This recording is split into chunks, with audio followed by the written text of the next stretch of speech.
कराड तालुक्यातील कोपर्डे हवेली जिल्हा परिषद गटात अपक्ष उमेदवारांच्या प्रचाराला वेग आला असून कराड उत्तर विधानसभा मतदारसंघाचे नेते रामकृष्ण वेताळ यांनी गावोगावी प्रचाराचा धडाका सुरू केला आहे। याच पार्श्वभूमीवर रिसवड येथे पार पडलेल्या जाहीर सभेला नागरिकांचा मोठा प्रतिसाद लाभला।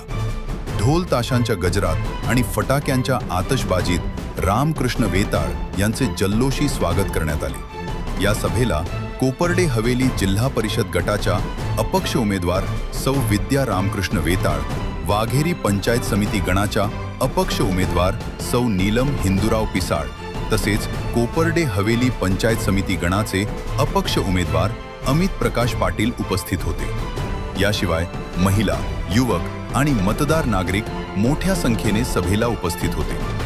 सभेदरम्यान रामकृष्ण वेताळ यांनी विरोधकांवर जोरदार टीका करत कार्यकर्त्यांमध्ये संभ्रम निर्माण करण्याचे प्रयत्न सुरू असल्याचा आरोप केला। मात्र आपण कोणत्याही दबावाला घाबरणार नसून राजकीय लढाई शेवटपर्यंत लढणार असल्याचे त्यांनी स्पष्ट केले। सभेमध्ये अनेक ते टीका करतील, याला काय पक्षातून हकालपट्टी केली, काय करतील, तुम्ही घाबरू नका। माझ्या मागे जे पाठीवर थाप टाकणारे ते निश्चित माझ्या बरोबर आहे, तुम्ही घाबरण्याची काय गरज नाही। अनेक कार्यकर्त्यांमध्ये संभ्रमावस्था निर्माण करण्याचं काम केलं। छत्रपतींना त्रास देण्याचं अनेक लोकांनी त्यावेळेला काम केलं, पण छत्रपती कधी डगमगले नाही। मी छत्रपती शिवरायांचा मावळा आहे, कधी घाबरणार नाही, कधी रणांगण सोडून पळून जाणार नाही। आणि शत्रूच्या छाताडावरती बसून या कराड उत्तर मध्ये कोपर्डे जिल्हा परिषद गटामध्ये तिन्हीच्या तिन्ही उमेदवार निवडून आणून दाखवणार आणि ते तुमच्या साक्षीनं, तुमच्या ताकदीनं। तुम्ही घाबरण्याचं काही कारण नाही, संभ्रम निर्माण करण्याचं काम केलं जात आहे, पण मी कधीही घाबरणार नाही, मैदान सोडणार नाही। शत्रूच्या छाताडावर बसून कराड उत्तरमध्ये कोपर्डे जिल्हा परिषद गटातील तिन्हीच्या तिन्ही उमेदवारांना निवडून आणू। या तिन्ही अपक्ष उमेदवारांच्या नेतृत्वाखाली गावाचा चेहरा मोहरा बदलल्याशिवाय राहणार नाही असा विश्वास रामकृष्ण वेताळ यांनी व्यक्त केला। विकास, पारदर्शकता आणि खंबीर नेतृत्वासाठी या उमेदवारांना संधी देण्याचे आवाहन त्यांनी मतदारांना केले। रिसवड येथील या जाहीर सभेमुळे कोपर्डे हवेली जिल्हा परिषद गटातील राजकीय वातावरण तापले असून आगामी निवडणुकीत अपक्ष उमेदवारांची ताकद वाढताना दिसत आहे।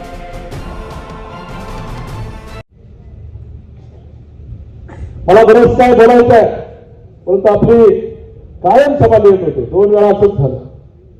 मगाशी काका म्हणले की आपण 7ला कोपर्डे आणि करोडीमध्ये सभा चालू, कारण अनेक कार्यकर्त्यांना त्यांची मनं मोकळी करायची, आता देवाभाऊची इच्छा होती, मला 2 मिनिटं मिळाली, देवाभाऊची इच्छा होती, मी देऊ शकलो नाही, आमच्या संजयनानाची इच्छा होती।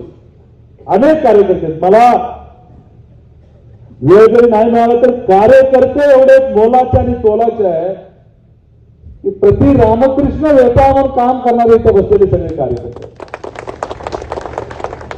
पुढच्या सभेमध्ये निश्चित आपल्या कार्यकर्त्यांना बोलण्याची संधी देईल। तो माझी सगळ्या तमाम जनतेला विनंती आहे की इथले जे उमेदवार आहेत ते उमेदवार कुठून आले, मगाशी आमच्या दयाभाऊंनी सांगितलं पुण्याचा उमेदवार, अरे इथं कराड तालुक्यात नाही का कोण? कराड तालुक्यात आहे का नाही कोण? तुम्ही कधी जा विचारणार, अरे कराड तालुक्यात मी तुमचं मत, पुण्यात मी मत, आम्ही तुम्हाला काय बोललेलो नाही।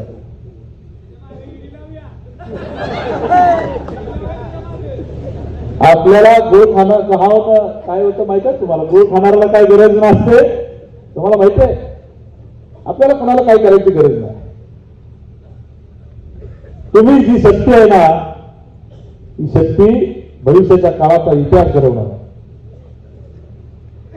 अरे राष्ट्रवादी काँग्रेसला इथं कराड तालुक्यामध्ये कोपर्डे जिल्हा परिषद गटामध्ये उमेदवार मिळाला नाही, याचं दुर्दैव आहे, लक्षात घ्या। आपल्याला एकही उमेदवार तुमच्या समोर राहणार नाही। हे जे सामान्य कार्यकर्ते घरातले आहेत ना, अमित सारखा कार्यकर्ता शेतकऱ्याचा पोरगा आहे. त्याला मी उभा करताना सांगितलं, आम्ही तुला 5 वर्ष जमणार असलं तर उभा राहा, भाऊंच्या बरोबर काम करणार असला तर उभा राहा. अमितनं सांगितलं, भाऊ तुमच्यासाठी छातीचा कोट करेल. असा कार्यकर्ता आता कोपर्ड्यानं उचलून धरलाय. तर कोपर्ड्यातले अनेक कार्यकर्ते बसलेले. आम्ही सर्वसामान्य कुटुंबातला कार्यकर्ता पंचायत समिती नारळ चिन्ह घेऊन उभा आहे. त्याचबरोबर आमची नीलमताई नाना 15 वर्ष 20 वर्ष काम करतो. ही आमची गृहिणी नाही. अरे कधी न्याय मिळणार का लोकशाहीमध्ये सामान्य कार्यकर्त्याला कधी न्याय मिळणार? आमच्या नीलमताईला कधीतरी न्याय मिळाला पाहिजे. माझी पत्नी आहे, कधी घरातनं बाहेर आली नव्हती बघा. रात्रीच्या 2-2 वाजता जरी मी गेलो ना, 10 माणसाचं जेवण करायचं तरी तिनं कधीही चेहरा पाडला नाही. अशी माझी गृहिणी आहे, माझी पत्नी आहे. अरे ही माणसं समाजासाठी पेटून उठलेली, काम करण्यासाठी पेटून उठलेली कार्यकर्ते आहे. यांना निवडून देण्याची आज खऱ्या अर्थाने वेळ आलेली आहे. आता खरंच खूपच वेळ झाला. 10च्या आत आपल्याला संपवायला.